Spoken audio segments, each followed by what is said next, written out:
tidak akan memberi nasihat banyak, tapi saya punya filosofi tentang tenaga kerjaan. Tadi sudah disebut bahwa nilai kerja itu ibadah. Agama manapun pasti setuju kalau orang mendapat rezeki atau mendapat kebutuhannya karena lewat jalan yang halal. Jalan yang halal itu biasanya pilihannya itu ya kerja, terus warisan, terus hibah. Ini penting saya utarakan karena nanti akan baca beberapa makalah yang diriwayatkan ulama-ulama top ya, kitabnya Imam Ud. Kenapa kita bicara tentang pekerjaan? Harusnya kita ketika dapat rezeki itu asumsi Islam, asumsi kebaikan itu to'amul wahid yakfi is.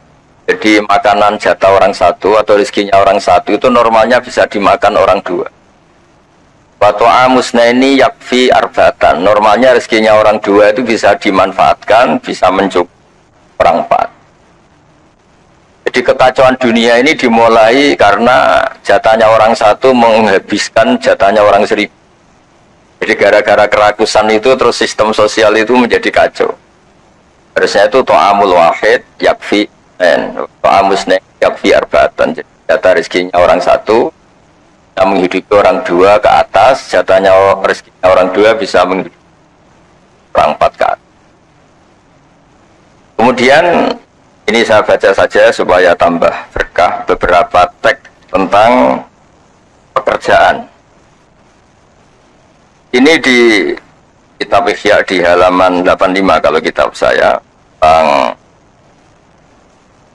tentang keutamaan kerja. Ini dijelaskan inna minadz-dzunubi dzamban la yukaffiruhu illal hammu fi talabil ma'isyah. Jadi bagian diredaksikan minadz-dzunubi dzunubun la yukaffiruha illal hammu fi talabil ma'isyah. Jadi sebagian dosa itu ada dosa yang tidak bisa dihapuskan oleh istighfar, tidak bisa dihapuskan oleh sedekah, tidak bisa dihapuskan oleh misalnya wiridan. Yang bisa menghapuskan dosa itu hanya kalau kita serius atau kepikiran, hamu itu kepikiran mencari maisha, dari rezeki. Jadi sudut pandang itu penting. Jadi kita yang sedang istighosa atau kita yang sedang pengajian atau mungkin kita sedang jadi ustadz, melihat orang mencangkul, orang ke pabrik, orang di aktivitas pekerjaannya, itu harus kita lihat bahwa mereka adalah orang-orang yang sejatinya sedang minta ampun sama Allah Subhanahu wa Ta'ala. Karena di sistem pekerjaan itu lahirlah satu variabel atau satu apa saja yang positif.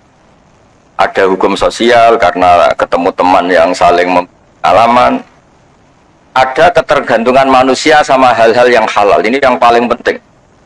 Ya, banyak orang itu itu karena pekerjaannya. Misalnya orang bisa hidup itu sebetulnya karena makan nasi, minum air, itu sesuatu yang halal. Jangan sampai orang bisa berpikir bisa tenang kalau minum narkoba misalnya. Orang bisa kerja karena digerakkan punya anak kecil, punya ibu yang renta atau punya keluarga yang membutuhkan. Jangan sampai orang kerja karena digerakkan oleh keinginan bernafsu karena hal-hal yang maksiat. Hingga status orang yang dagang misalnya atas sirusoduk yuhsyaru yaumal qiyamati ma'as-siddiqin wa syuhada. Orang yang dagang kemudian dia benar, jujur, itu nanti makomnya, kelas dia itu bersama para orang-orang yang meninggal syahid, pahlawan-pahlawan. Ini penting saya utarakan supaya cara pandang kita terhadap beragama. Jangan sampai misalnya kita beragama terus kemudian melihat yang ibadah itu yang datang ke masjid. Ya, kita jam kerja kemudian ada pengajian, kita tidak pengajian itu dianggap salah karena nggak datang di masjid. Padahal kita datang ke pabrik atau ke pasar, nilainya sama-sama ibadah. Ini penting supaya cara pandang kita terhadap orang lain itu positif. Saya berkali-kali bilang, kalau ada tetangga saya meninggal, saya muji orang ini kalau malam tidur. Kalau malam mungkin ya lihat sinetron. Kalau malam itu ya santai-santai di rumah sampai. Kalau kita pakai sudut pandang maksimal, yang dikatakan taat itu tahajud, dan maka orang ini tidak masuk kategori taat. Tapi kalau kita kembali ke definisi takwa, takwa itu meninggalkan hal-hal yang dilarang Allah Ta'ala. Orang ini akan kelihatan berprestasi karena saat di rumah dia berarti tidak melakukan hal-hal yang kritis, tidak mencuri, tidak mengganggu orang lain, tidak menjadikan kegaduhan di patan atau di jalan. Hingga agama ini juga harus mengapresiasi tarkul ma'asi, bahwa orang yang tidak punya aktivitas di rumah banyak yang dilakukan sebetulnya, kebaikan masif, kebaikan bersama, karena orang ini tidak melakukan hal-hal yang merugikan orang lain.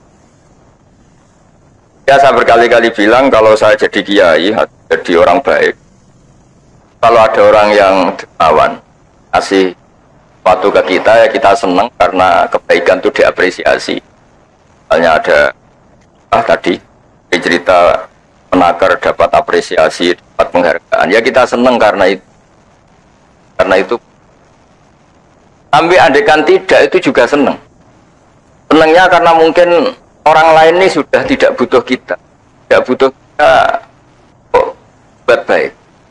Saya berkali-kali bilang kalau Anda jadi kiai tidak usah tersinggung kalau tetangga tidak minta konsultasi, artinya mereka sudah mandiri bisa memutuskan masalahnya sendiri.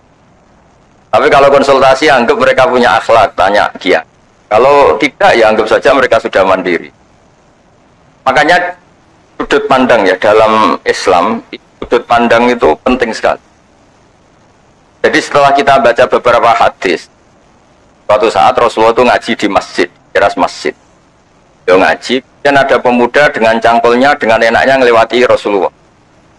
Ya para sahabat itu komplain, ini ngawur sekali, ada Rasulullah ngaji tapi tidak ikut ngaji, malah berlalu saja ke ladangnya. Tapi ketika dengan tanda kutip disalahkan, Rasulullah malah bela pemuda tadi. Pemuda kalau dia kerja karena mencarikan nafkah untuk keluarganya, yang kecil atau yang tua, dan supaya dia tidak minta-minta orang lain, ya sunnahku.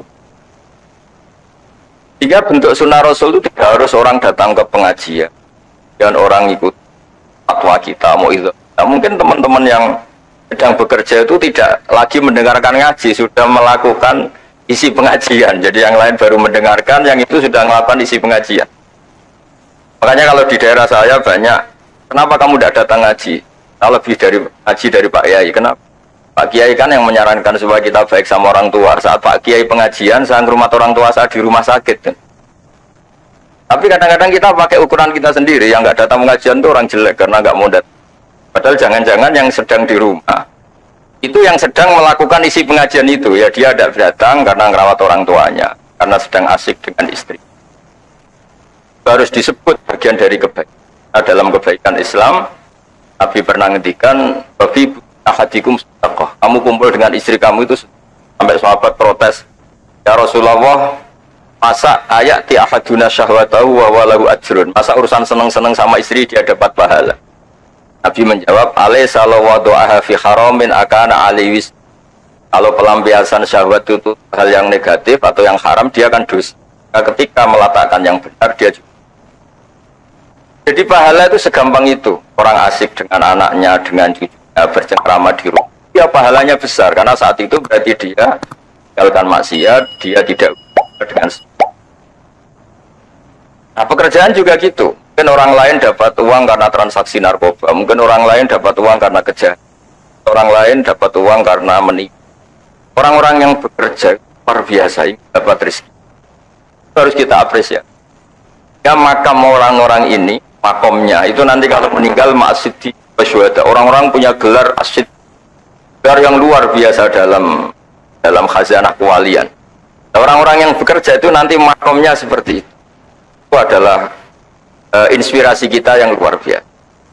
Hingga nanti kita tidak melihat orang lain itu, wah, wong kok kedoyan tok, orang orientasinya dunia tok, bekerja terus, ingin kaya raya itu. Ya wis kan. Kita tidak boleh berpikir. Karena apapun banyaknya harta di tangan orang-orang halal, tangan orang-orang baik, pasti efeknya juga. bisa melahirkan pekerjaan, bisa melahirkan kemanfaatan. Ya Nabi kalau muji pedagang itu dari 10 rizki itu 9 berkahnya ada di pedagang. Karena kalau pedagang itu kikir, sekikir-kikirnya pedagang, dia harus mengeluarkan uang, bayar supir, bayar satpam, bayar yang ngirim jasanya dan sebagainya. Ya uang tetap berputar. Tapi sebaik-baiknya Anda kalau tidak dagang itu mungkin uang ditabung, uang mandek. Ya potensinya itu ikhtikar. Ikhtikar itu menyimpan. Kalau ngelebih kota tertentu sekarang oleh. Karena saya nekun keilmuan agama, maka saya hanya cerita bahwa betapa Allah itu ngapresiasi pekerja. Nabi Dawud itu seorang raja, kaya raya. Jadi beliau tidak mau makan illa mingkas biyadi, kecuali hasil hanya sendiri. Masyhur itu di riwayat beliau seorang raja, tapi hanya makan kalau tembikar atau anyaman bambunya atau apalah, pokoknya dari anyaman bambu itu terjual. Kalau hari itu nggak terjual ya nggak bisa makan. Padahal beliau seorang raja, saking ingatnya supaya rezeki yang dia makan, yang beliau makan mingkas biyadi, dari hasil karyanya sendiri. Banyak kiai-kiai guru kita yang secara lahir kaya, tapi yang pondok untuk dirinya itu sekadar. Bahkan saking ekstrimnya di dunia kiai itu ada seorang kiai yang pisang tanam secara halal dan di tanah yang pasti halal. Tiap makan yang rofahiyah itu ya agak hura-hura itu kafaroi dengan makan pisang itu. Satu pisang dibagi-bagi dan itu dianggap kafaroh. Nah kenapa cara-cara publik itu banyak rofahiyah? Rofahiyah itu begini. Mungkin kalau kita kiai kecil atau tokoh kecil atau siapa saja yang nasibnya kecil, mungkin kita muassis, pendiri. Misalnya ada kiai kecil kampung tertentu, dia pendiri. Tapi mungkin setelah kita jadi kiai besar itu, jauh diutang masjid itu, dan kemudian posisi kita mendapat. Yang menjadikan kita harus tawadhu seperti tadi syairnya Mbah Mus tadi. Tapi ketika kiai kecil pendiri masjid, tanah kita dipakai masjid, setelah kita kiai besar kok malah dapat uang dari masjid. Mungkin karena kita kuliah dapati pinter itu kelasnya jadi tokoh di pedalaman. Akhirnya kita mungkin apa di situ yang manfaat, pikiran, air, apa yang manfaat. Kalau kita kepinteran malah jadi orang yang terus banyak dengan negara itu mendapat, bukan memberi. Nah hal-hal seperti ini harus jadi motivasi semua pekerja. Menteri juga mentalnya harus memberi. Pekerja juga mentalnya harus memberi. Maka dulu banyak negarawan kita bilang hubungan Anda dengan negara itu sejauh mana Anda memberi sama negara ini. Dan berpikir sejauh mana negara ini memberi kepada kita. Itu yang diajarkan guru kita, orang-orang kita, bahwa hubungan kita dengan negara, dengan orang lain itu yunfikun itu berkontribusi. Hingga saya ini termasuk kiai yang kalau ketemu orang yang terlalu baik sama saya ini saya sungkan, karena hubungannya saya mendapat. Tapi kalau ketemu orang yang lebih lemah mungkin saya lebih pede, karena hubungan kita ini memberi. Itu yang diajarkan al-yadul yasir, bahwa tangan yang atas lebih baik ketimbang tangan di bawah.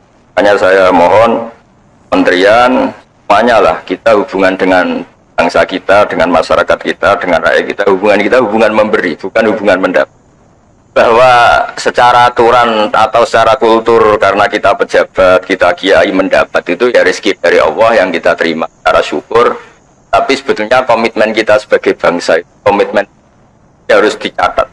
Karena Islam mengajarkan ma'aliyal umur, mental-mental yang mulia. Mental mulia itu ya mental heroik, mental memberi, mental berkontribusi. Kan mental nyuwun hanya kan mental yang ma'aliyal umur, kan mental yang kita mohon ini mungkin ya harus saya sampaikan karena memang supaya orang itu melihat bahwa pejabat itu mikir kita, mikir negara, dan juga gitu, kiai juga. Makanya harus diartikan mereka itu berkeras untuk. Jadi kalau kita orang yang mungkin agak nyuwun sewu, agak dengki atau agak hasud, berpikirnya tuh enak jadi pejabat, enak jadi gitar, enak jadi ini. Itu jadi kita repot. Makanya tunjukkan bahwa kita adalah orang yang berkal hero, orang yang berkal berkontribusi, orang yang berkal khairun nas anfa'uhum. Yang terakhir karena tadi banyak yang baca puisi, banyak saja dan saya senang sekali, tapi saya mau cerita tentang keunikan dunia wali. Dulu ada seorang wali jadi pegawai penjaga kebun, padahal seorang wali dia penjaga kebun anggur. Jaga kebun anggur, karena dia wali hanya jaga aja. Tahun-tahun dia jaga di situ, mungkin 10 tahun. Suatu saat majikannya datang, saya ambilkan anggur terbaik yang paling manis. Karena dia agak pengalaman ngambil yang merah merona, yang tidak kehitam-hitam diambil. Ternyata kecut sekali, asam sekali. Majikannya marah-marah. Kamu kerja di sini 10 tahun tidak pengalaman. Harusnya kamu bisa membedakan mana yang manis, mana yang masih masam. Ya saya ini kan kiai, jadi tidak pernah ngambil sesuatu yang tidak hak saya. Saya kira-kira kalau Anda punya karyawan seperti itu tuh bingung apa enggak? Kalau dibilang khianat, tidak pernah khianat, tapi akhirnya nggak bisa disuruh karena nggak pengalaman. Barat Anda punya pembantu, ayo anterin saya tidak bisa nyuper. Mobil nganggur banyak, kok tidak bisa nyuper. Saya tidak pernah gasap. Jadi itu memang apa ya? Jadi akhirnya terus majikan tadi, ya kamu jadi guru saja, jadi kamu nggak pantas jadi kerja, kata terus akhirnya. Dan ternyata ya, tadi termasuk wali besar yang hazanah kuali kerja 10 tahun di kebun, sama sekali nggak pernah makan. Suatu saat majikannya datang minta diambilkan anggur terbaik. Dia ngambil sekenanya yang dikira baik, terus ternyata itu kecut sekali, masam sekali. Gak dimarahin karena dia nggak pernah sama sekali itu ngambil. Dia merasa kualitasnya dijaga, amanah dijaga, tapi komitmen terhadap kebaikan bersama. Karena ekonomi, kalau kita bangkrut yang sakit ya pangan saja, bukan kemenaker saja. Kalau negara ini kolab, yang bingung agak presiden saja, kita semua salah sebagai bangsa yang bersama ingin Bayrunas Anfa akan rahmatan, hanya enak, semuanya nyaman, karena kita semua kenal Rahman-Rahim. Ketika menyebut Allah pasti yang maha pengasih dan maha penyayang. Saya kira demikian. Mari berdoa bersama, semoga bukti bahwa kita bergantung sama yang menguasai langit bumi, menguasai kehidupan kita, menguasai semua yang terlewatkan maupun yang akan datang. Al-Fatihah. Ar-Rahman. Radalladzi anamta. Ahmaduka ya ghafuru ya syakuru wa salli wa sallim alal basyirin adzim. As'aluka bi anna lakal hamda la ilaha illa anta al-hannan al-mannan. Ya badi'as samawati wal ardi ya hayyu ya qayyum ya dzal jalali wal ikram. Anta rizquna ya Allah husnal muamalati fi ma baini. Waj'alna aminin mutmainin alladzina la khaufun 'alaihim wa lahum yahzanun. Waj'al baldatana ya baldatan mutmainnat. Yatina ya warisku karohotan warzukna insyirahus sadri laka warzukna salimin walimin ma'afin min kulli bala'id dunya al-akhirah Rabbana atina fid dunya hasanah wa fil akhirati hasanah.